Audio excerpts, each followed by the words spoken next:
Representative Eubanks, are you ready to run House Bill 1915? Yes, sir. You recognize, go to the end of the table, identify yourself for the record.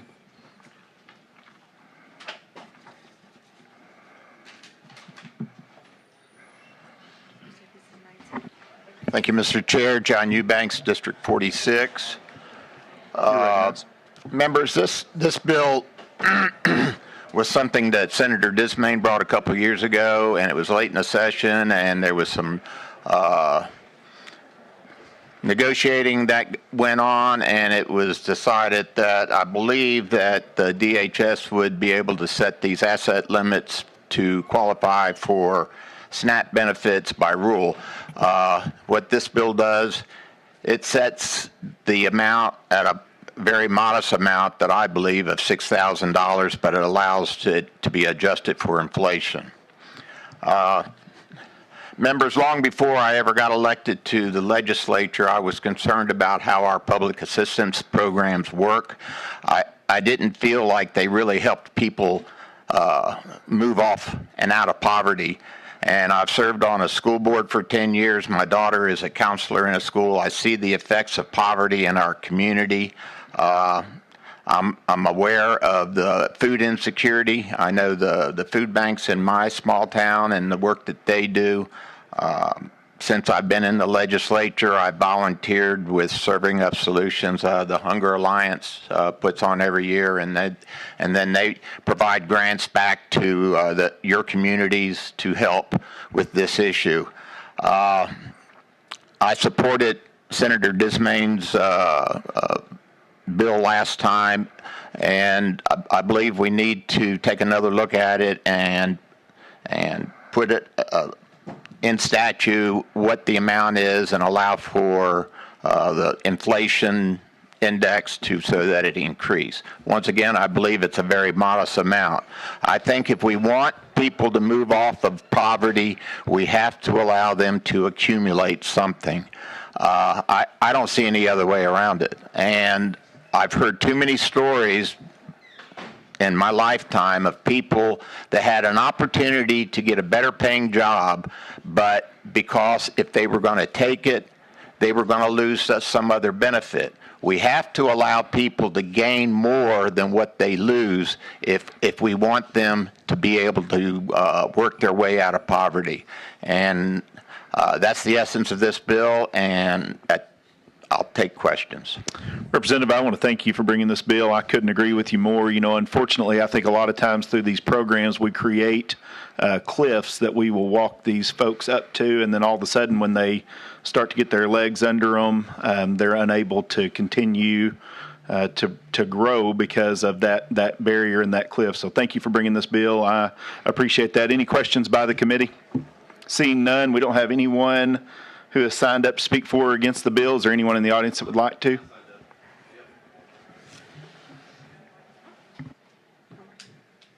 Okay. Mr. Nic Horton, you're recognized to speak against the bill.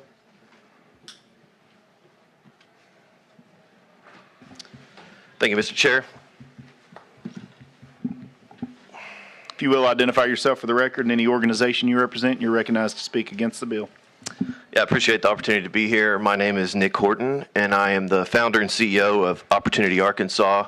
We are a policy organization that works to simplify government and solve generational problems.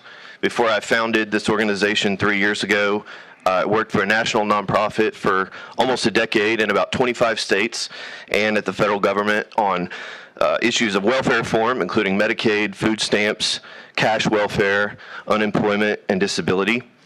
I'd like to use my time today, if I can, to give you 10 reasons why I believe this bill is wrong for Arkansas. I have more than 10, but I'm going to limit myself to 10. And I believe this bill should be rejected, as it has been the last 2 sessions in a row. So if you'll allow me, I'll just run through these really quickly and be happy to try to answer any questions. Number one, as I think many of you know, Arkansas has had long-standing generational problems with government dependency.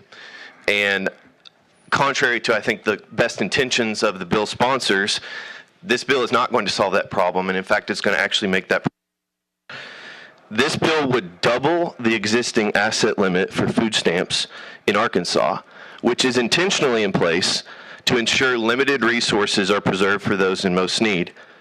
And, as was mentioned, it would perpetually raise the asset limit every 2 years for inflation. This would allow more people to enroll in the food stamp program, and it would allow people that are currently on the food stamp program to stay on longer. We believe, and I believe, we should be focused on helping people out of these programs, not further trapping them in cycles of dependency. And unfortunately, that's what this bill would do. Number two, this bill would move us further away from serving the truly needy. I think most of us probably agree that food stamps should be reserved for those who truly have nowhere else to turn. But this bill would open the door to the program to those who have up to $6,000 in liquid cash assets. I'd be willing to bet that a lot of us don't have $6,000 in the bank today. And frankly, someone with $6,000 in cash can and should buy their own groceries while we make sure that we save limited food stamp benefits for those that are in most need. Number three, the inflation mechanism that was mentioned that's in the bill, it's unnecessary. The federal government already reviews and adjusts the asset limit for inflation every single year. In fact, the Department of Human Services just recently adjusted the asset limit here in Arkansas to conform with the federal adjustments that already occurred. That happened in the last year. As mentioned, the federal government reviews the benefits as well as the asset limit itself for inflation and cost of living. The notion that the asset limit is somehow locked in time or can never be changed without this bill is incorrect. Number four, inflation is actually coming down, and there are much better ways to help fight the rising cost of food, which we've all struggled with and Arkansans have struggled with over the last several years, like eliminating the grocery tax. I know that's something that the governor has called for and is being debated this session. I think we should also look at eliminating the city and county level taxes on groceries to reduce the price of food. Number five, taxpayers don't even really know the full cost or effect of this bill. There is no fiscal note on this bill. We know it will increase food stamp enrollment because it's going to double the asset limit, but by how much? And at what cost to hardworking taxpayers? Those seem like pretty important questions that I think taxpayers deserve to have answered. Number six, the mechanism laid out in this bill called broad-based categorical eligibility is a legally flawed regulatory loophole that likely will not exist much longer. This loophole was created by Arkansas's own President Clinton in the late 90s, and it was expanded by President Obama. It allows states to artificially inflate the asset limit beyond what is set out in federal statute. President Trump last term proposed eliminating this loophole. Congressional Republicans have also proposed eliminating it through reconciliation. And if that loophole does go away, and I think it will in the next few years, if not sooner, and this bill passes, it means Arkansas would have to roll back this expansion and unwind and disenroll folks that we had just put on the food stamp program. Number seven, I would say, just on a more positive note, Arkansas actually has one of the strongest food stamp programs in the region, and this is something that we should be proud of. But again, I think this bill would take that backwards. With work requirements for most able-bodied adults on the program, time limits, lower enrollment, and spending compared to other states on a per capita basis, we have made significant progress to make sure this program, again, serves as a safety net for the truly needy, but not a trap for long-term government dependency. Number eight, this was something that I'm sure there'll be some discussion about, but this was a big point of discussion last session, that expanding this limit would somehow allow enrollees to get vehicles, and that would somehow lead to employment, which I think is a great goal, and we certainly want employment for all Arkansans as much as possible. But this is inaccurate. The food stamp program already allows food stamp enrollees to have, at minimum, one vehicle per household. And then, under several exemptions, enrollees can qualify for an additional vehicle if they use it for work, if they use it to generate income, and other exceptions. And then, under additional exceptions, They can also have additional vehicles if they're transporting a family member with a disability, or a whole list of exemptions and exceptions that exist for folks that need to buy a vehicle. So the idea that food stamp enrollees are currently prohibited from having a vehicle is simply inaccurate, and this bill is not going to do anything to change that. Number 9, there's been some conversation again in past sessions about the need for this bill because it would allow food stamp enrollees to save money. Again, this is a misconception. Enrollees in the food stamp program are able to have bank accounts. They're able to save as much money as they want. Under current policy, they're allowed to save up to $3,000 and still keep their food stamp benefits. But what this bill would propose is, well, and I should say, they can save as much money as they want, up to $1 million if they want. But at some point, they will have to give up their food stamp benefits. And of course that makes sense because at some point, they no longer need them. And that's effectively how our current asset limit functions and why I believe it's important. So really this proposal here today is not about allowing people to save money.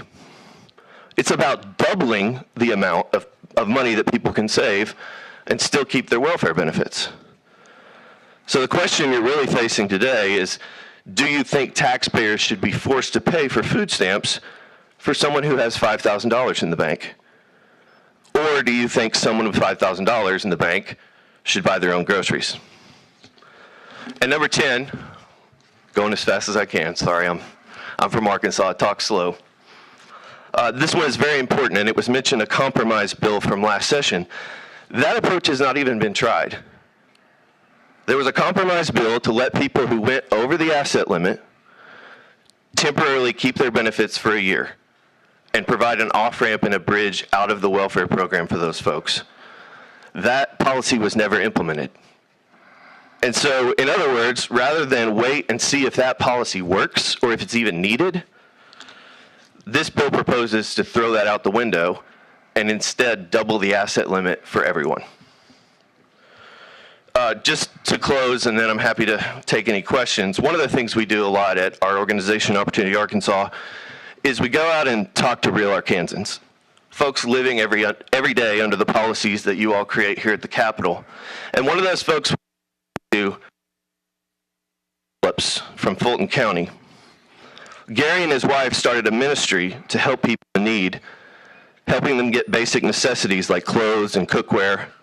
But not long after launching his ministry, Gary noticed a problem, and here's what he told us. He said, when we first started, we visited a charity that gave out 400 bags of groceries to anyone who drove through. It seemed good, but something was missing. And then we found out what that something was.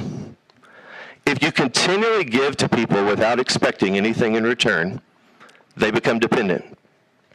You're not helping them out of poverty, you're helping them stay in it.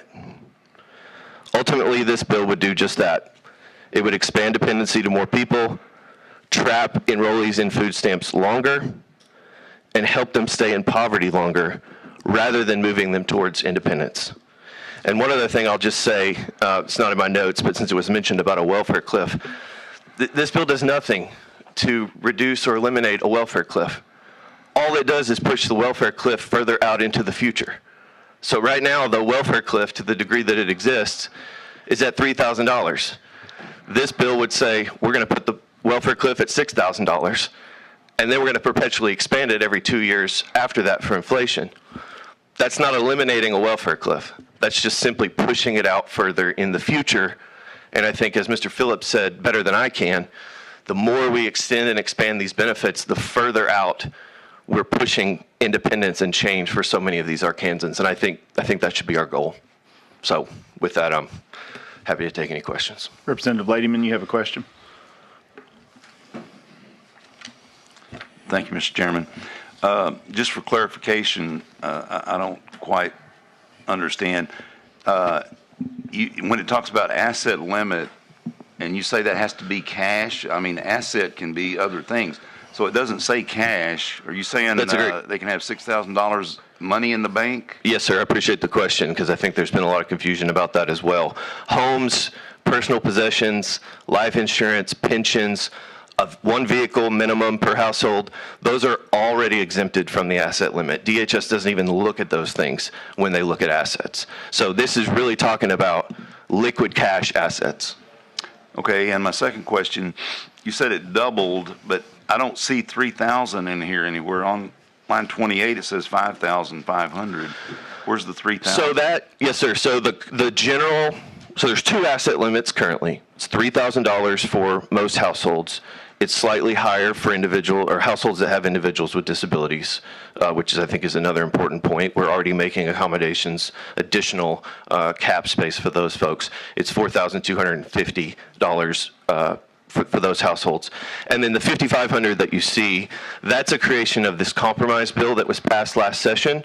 So the concern and the approach that was approved by this committee 2 years ago was, well, there might be people that get close to that $3,000 asset limit, and then they fall off this welfare cliff.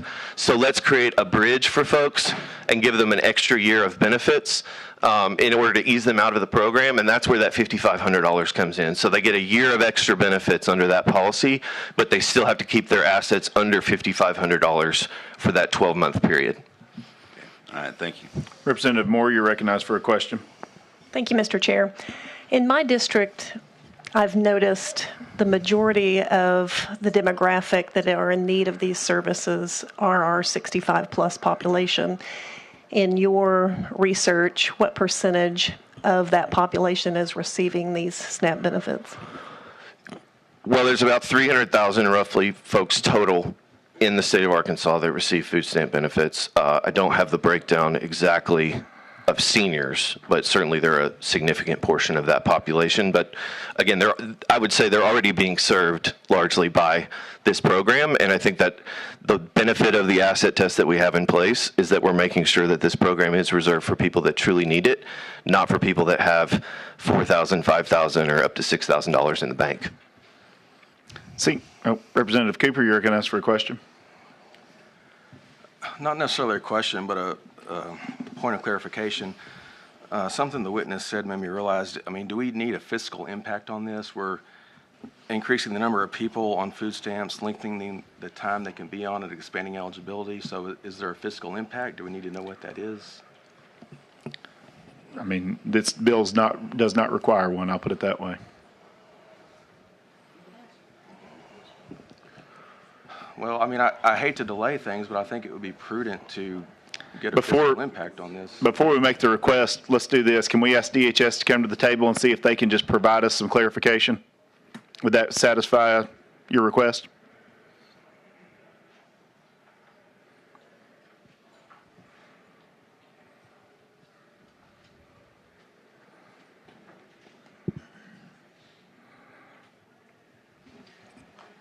Good morning. Kristi Putnam, Secretary, Arkansas DHS. You're recognized. If someone could repeat exactly what the question is at hand, that would be great. Basically, we're wanting to know if you can give us an estimated fiscal impact or what you think that would be on the increase in the asset limit. So there could potentially be some increase based on system changes that would need to be made to adjust for the inflation. I don't know exactly what that would be. We are already in the process of implementing late, I will add, Act 675 that was passed in 2023 that does increase the resource limits for that temporary period of time. SNAP benefits that are paid to the individual are 100% federal funding. There is admin cost that the state incurs. We don't know the impact yet of implementing Act 675. And again, the department is late on implementing that.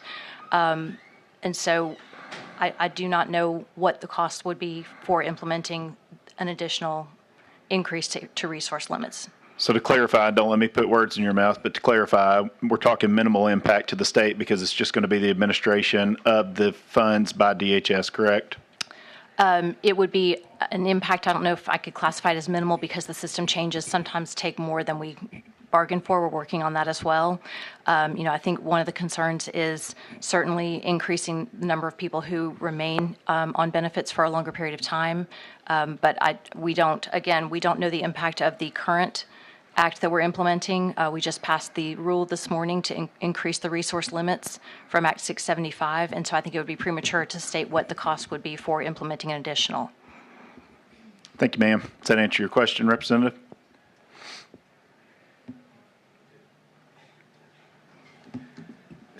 It answers it in the sense that we don't know what the impact is going to be. Any additional questions? Seeing none, we do not have anyone who has signed up in the audience to speak for or against the bill. Would you like to speak for the bill, sir? For or against? For. Yes, you're recognized to go to the end of the table.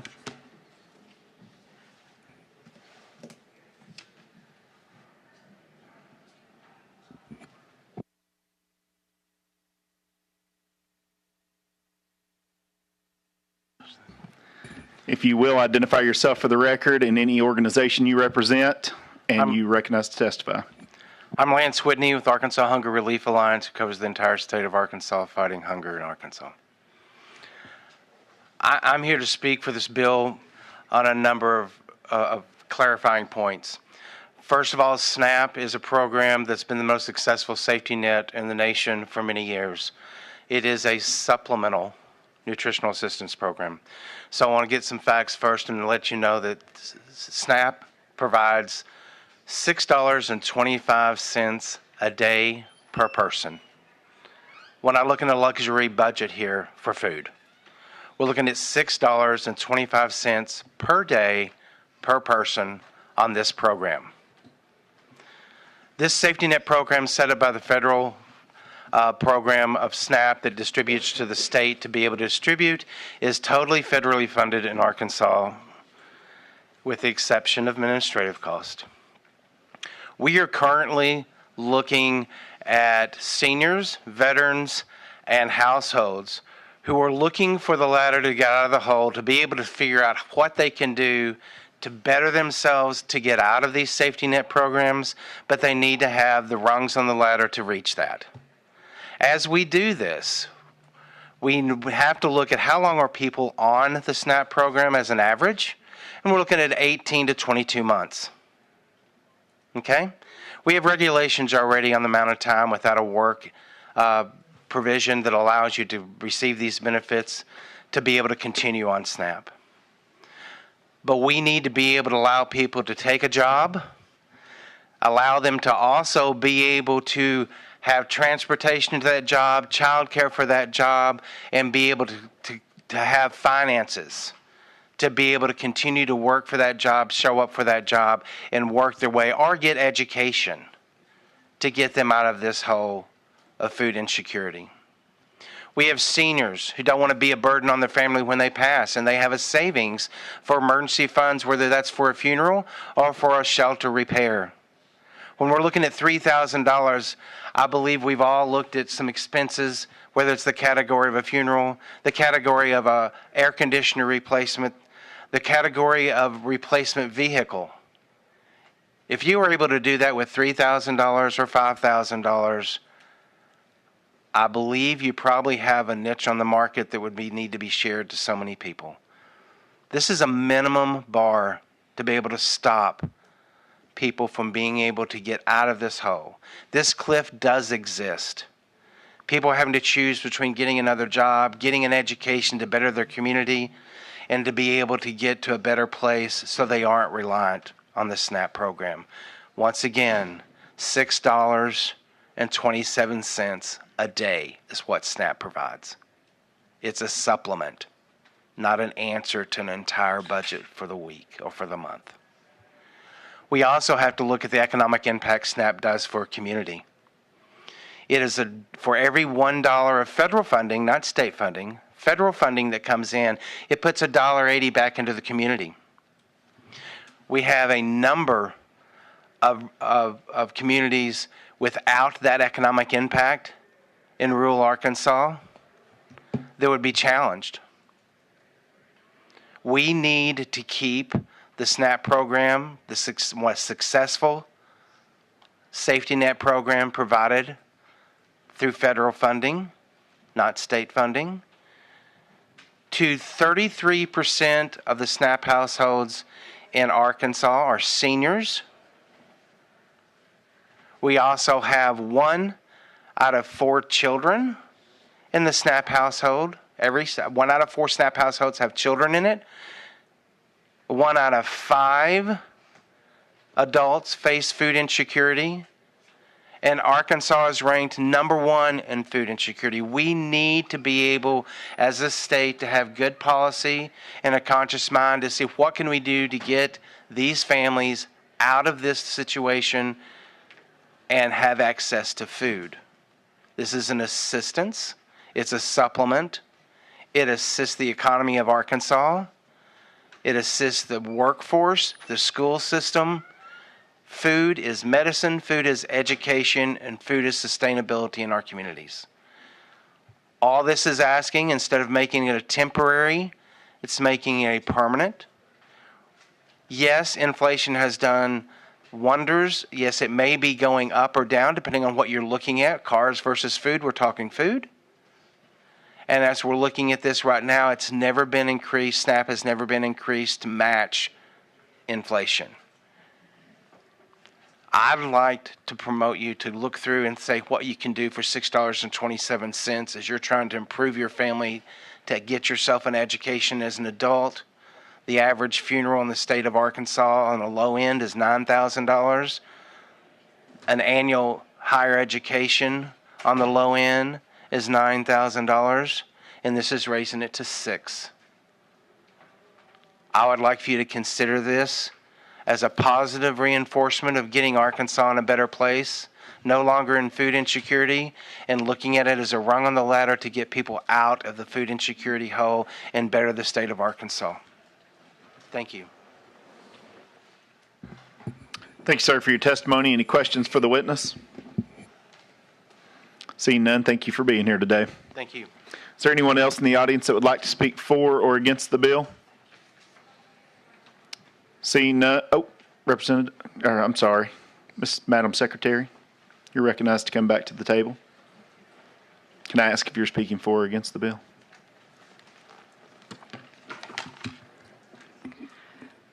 Thank you for inviting me back. I'm actually, and apologetically, I'm speaking against the bill. Okay. We didn't have a chance to talk about this beforehand, and I think that's part of our issue here. We definitely see the benefits cliff and some needs to address that. Again, we think that there is definitely the need to address the slightly over income in that period of time to allow a transition. We believe that the Act 675 will be the beginning to address that. And so we are against this because we want the opportunity to see what the impact of that is. Any questions by the committee? I have one, and I'm not trying to put you on the record here, but I do have a question. So when can we expect that act to be implemented? We passed the emergency rule this morning. That will go into effect, I believe, it's actually the system change for that has already gone into effect. And so the rule will go with that. The guidance has gone out to the field, so that should be an immediate impact. We'll be able to look at that immediately. Okay. Representative, would you like to pull this bill back for now? What would you like to do? No, I'm ready to move forward. Okay. Any other? Representative Cooper, you're recognized. I want to request a fiscal impact on this.